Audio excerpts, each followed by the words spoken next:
والے ہیں، یہ بڑے خوش ہیں. احمد بھائی ہمارے میمن ہیں جن کے دانت بھی بتا رہے ہیں. اکرم بھائی جو ہیں ہمارے، ان کا ہزارہ سے تعلق ہے. تو ہم اب سب دوست ہیں، سب بھائی ہیں. لیکن ہم یہ بات، میں یہ کیوں کر رہا ہوں، ہم کو اپنی اپنی کمیونٹی سے، اپنے اپنے ایتھنکسٹی سے، اپنی اپنی محلوں سے محبت کرنی چاہیے، ضرور کرنی چاہیے.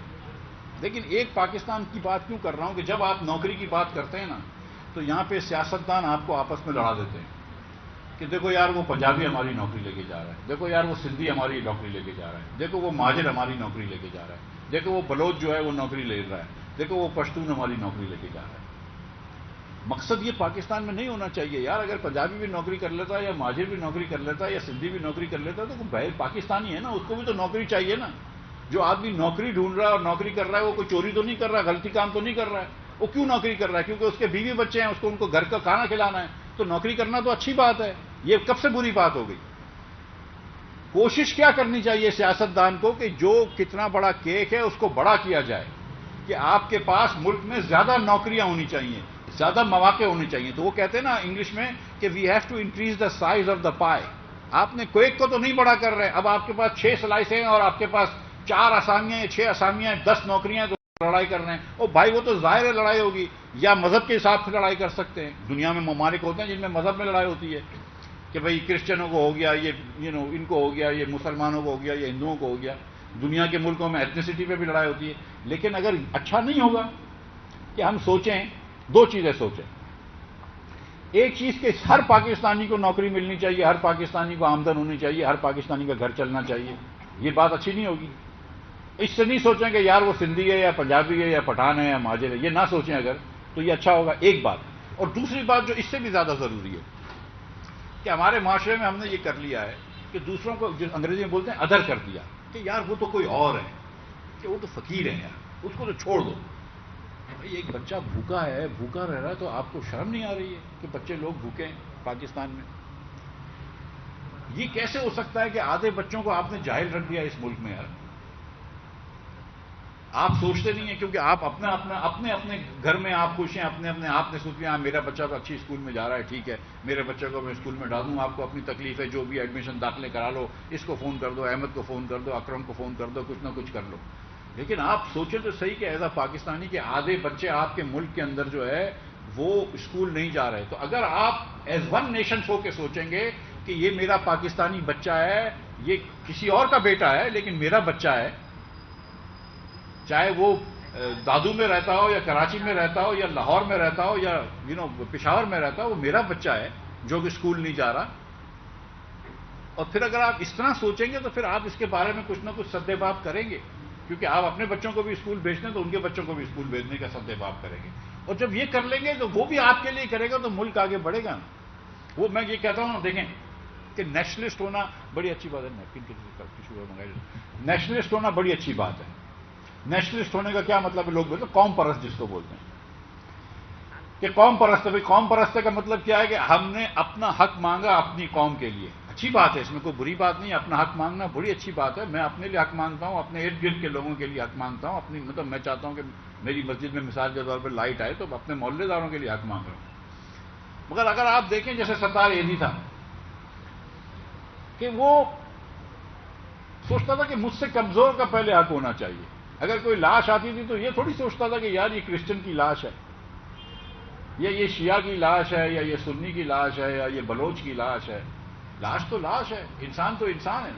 تو اگر آپ اپنے سے پہلے اپنے سے کمزور آدمی کا حق مانگنا شروع کر دیں گے تو ایسا ہوگا کہ سب سے کمزور کو اس کا حق ملے گا، اس کے بعد والے کمزور کو اس کا حق ملے گا، اور آپ کو بھی آپ کا حق مل جائے گا. کیونکہ آپ سے جو طاقتور لوگ ہیں وہ آپ کا حق مانگ رہے ہوں گے.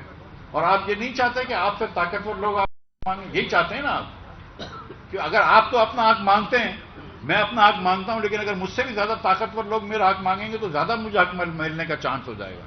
تو یہی کوشش کرنی چاہیے ہم کو کہ ہم کو اپنے سے کمزور کا حق مانگنا چاہیے. تو ان باتوں کو اگر ذہن میں رکھیں تو میرا پہلا یہ خیال ہے، اور یہ حکومت کا کام نہیں، یہ ہم سب کا کام ہے کہ ہم کو ون نیشن ہو جانا چاہیے.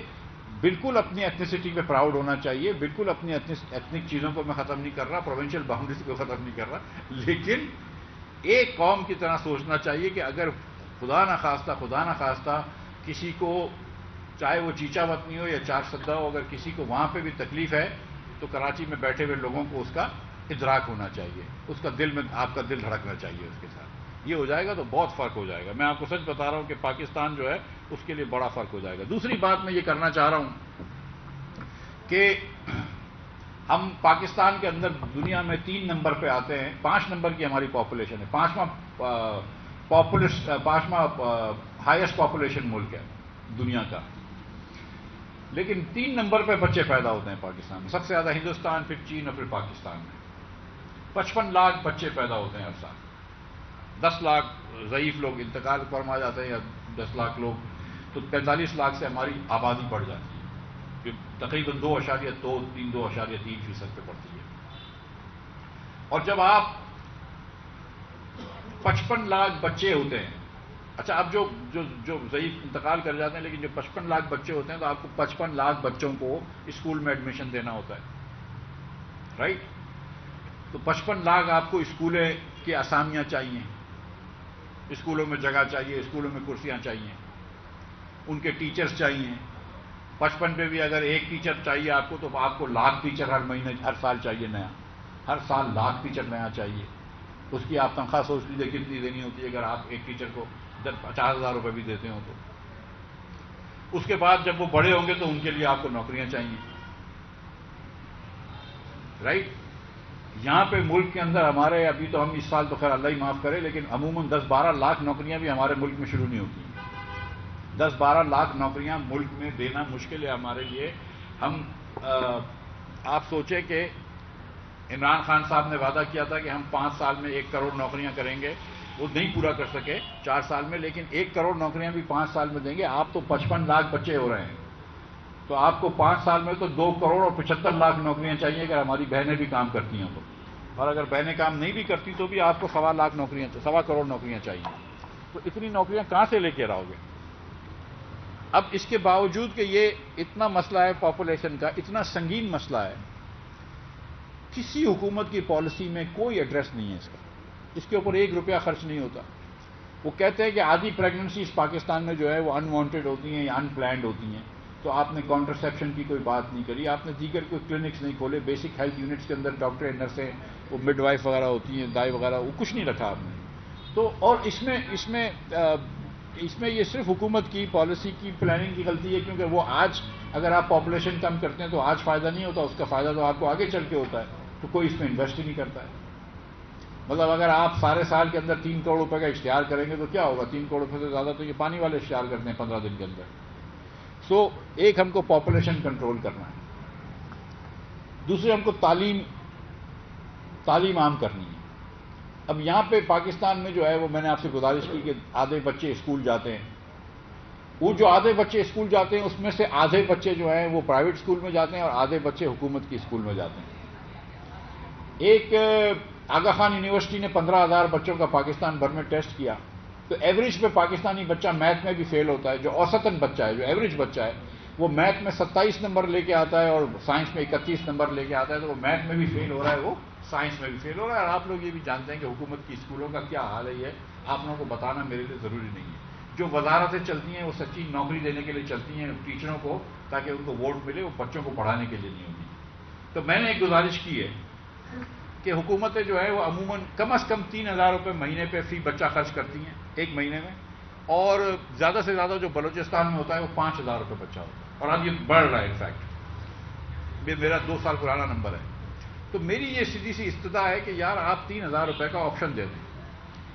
کسی بھی والدین کو کہیں کہ آپ کے 3 بچے پڑھتے ہیں حکومت کی اسکول سے، ہم آپ کو 9,000 روپے دیتے ہیں. آپ چاہیں تو حکومت کی اسکول میں رکھیں تو 9,000 روپے نہیں ملیں گے آپ کو. اگر آپ چاہیں تو کسی پرائیویٹ اسکول میں ڈال دیں. اگر آپ اپنے بچے کو کسی پرائیویٹ اسکول میں ڈالیں گے ہم آپ کو 9,000 روپے دے دیں گے. اب وہ چاہے اور 4,000 کی فیس پہ ڈالے تو 3,000 اپنی جیب سے ڈال دیں، اور چاہے اور سستی اسکول میں ڈالے تو حکومت اس سے زیادہ پیسے نہیں دے گی، حکومت فیس اس کی ادا کر دے گی. لیکن پرائیویٹ اسکولیں چلیں گی تو پرائیویٹ اسکول میں تھوڑی سی پڑھائی اچھی ہوتی ہے، ہم سب جانتے ہیں. اور دوسرا یہ کہ چلو حکومت کی اگر اسکولیں آپ نے چلانی ہے، کیونکہ کچھ لوگ کہیں گے ہم کو حکومت کی اسکول میں ڈالیں، یا گاؤں گوٹ کے اندر حکومت کی اسکول ہوگی، پرائیویٹ اسکول نہیں ہوگی، تو اس اسکول کے بورڈ کے اوپر، اس اسکول کی گورننس بورڈ ہے، اس پہ علاقے کے پڑھے لکھے کچھ عمائدین ڈالیں. نمبر 2 کچھ حکومت کے افسران ہوں، اور نمبر 3 کچھ پیرنٹس ہوں، کچھ والدین ہوں جن کے بچے ادھر پڑھتے ہوں. جس والدین کے بچے ادھر پڑھتے ہوں گے اس کو دل میں درد ہوگا اس اسکول کے بارے میں. وہ فیصلہ کریں کہ کس ٹیچر کو رکھنا ہے. پیسے حکومت دے گی کیونکہ حکومت تو ویسے بھی خرچ کر رہی ہے، پیسے حکومت دے گی، لیکن وہ فیصلہ کریں. میں آپ کو سچ بتا رہا ہوں کہ 2-4 سال کے اندر یہ نمبرز چینج ہو جائیں گے اور آپ کو لگے گا کہ ہمارا بچہ میتھ بھی پاس کر رہا ہے، ہمارا بچہ سائنس بھی پاس کر رہا ہے، ہمارا بچہ لکھنے بھی آ گیا ہے اور ہمارا بچہ قابل ہو رہا ہے. اور جب تک یہ نہیں ہوگا، جب تک ہم ہر آدمی کو چانس نہیں دیں گے، وہ ہفتہ نمبر 2 جنوری کے 2nd ہفتے سے لے کر 31 دسمبر تک کے آخری دن تک ہر بچے کو چانس نہیں دیں گے، ہم آگے نہیں آئیں گے. میں آپ کو یقین دلا رہا ہوں، کیونکہ ہم زیادہ ٹیلنٹ جو ہے، جو 60% بچہ ہمارے گاؤں گوٹ میں رہتا ہے جس کو ہم کچھ نہیں پڑھاتے، جو رورل ایریا میں رہتا ہے، وہ کنٹریبیوٹ نہیں کر رہا. اس سے آپ نے جو ہے وہ کپاس ہی کھچوائی ہے، وہ چنوائی ہے، اس سے آپ نے کوئی اچھا کام نہیں کیا. تو یہ کرنا ضروری ہے، اس سے تعلیم اچھی ہو جائے گی. اور میرا اس کے بعد ایک اور بھی خیال ہے کہ پاکستان بھر میں 4تھی، 5ویں، 8ویں، 10ویں جماعت پہ آپ پورے پاکستان بھر میں ٹیسٹ کریں. اچھا 8ویں 9ویں جماعت تک آپ کو پتہ چل جاتا ہے کہ بچہ جو ہے اس میں کتنا دم ہے، کون سا بچہ جو ہے وہ کتنا ہوشیار ہے. وہ کیا وہ ڈائگنوسٹک ٹیسٹ ہوتے ہیں. وہ جو بچے ہیں نا، جو ٹاپ 2% بچے ہوں، کسی کا بھی بچہ ہو، غریب کا بچہ ہو، امیر کا بچہ ہو، شیعہ ہو، سنی ہو، کوئی فرق نہیں پڑتا، ٹھیک ہے. وہ جو 2% ٹاپ بچے ہیں نا، ان کی آپ بولیں کہ ان کی ذمہ داری پوری اسٹیٹ کی ہے. 40,000 روپے کی اسکول میں بھیجتے ہو، 80,000 روپے کی اسکول میں بھیجتے ہو مہینے کی، وہ پوری ذمہ داری ہماری ہے. اور ان کو ایسی تعلیم دیں کہ وہ آگے جا کر پھر بڑی بڑی کمپنیاں بنائیں، وہ آگے جا کے مائکروسافٹ بنائیں، وہ آگے جا کے ٹیلی فون ایجاد کریں، وہ آگے جا کے کوئی کام کر کے دکھائیں. نہیں تو پھر مطلب سیریسلی ہم آگے نہیں بڑھ سکیں گے. تو اگر آپ نے خرچ کرنا ہی ہے تو 2% بچوں کو جو پڑھانا ہے وہ امیر کے بچوں کو نہ پڑھاؤ. وہ تو امیر اپنی جیب سے پڑھاتے ہیں، وہ پڑھاتے رہیں، لیکن آپ 2% پاکستان کے ہوشیار ترین بچوں سے پڑھا لو. 200-300 ارب روپے کا خرچہ ہے، لیکن وہ سیریسلی میں آپ کو بتاؤں پاکستان چینج کر دیں گے. تو یہ ایک، اور یہ آپ کو لگ رہا ہے، یہ دیکھیں یہ سیاسی نعرے والی بات نہیں ہے، لیکن یہ سمجھداری کی بات ہے. میں آپ کو سچ بتا رہا ہوں، پاکستان چینج ہوگا جب تعلیم بہتر کریں گے، ورنہ بہتری آسان طریقہ کوئی بھی نہیں ہے. آپ کوئی بھی ملک دیکھ لیجئے، جاپان میں نہ تیل ہے، نہ کوئی ذخائر ہے، نہ کوئی میٹل ہے، نہ کوئی گیس ہے، لیکن جاپان کیوں آگے ہے؟ صرف پڑھائی کی وجہ سے آگے ہے.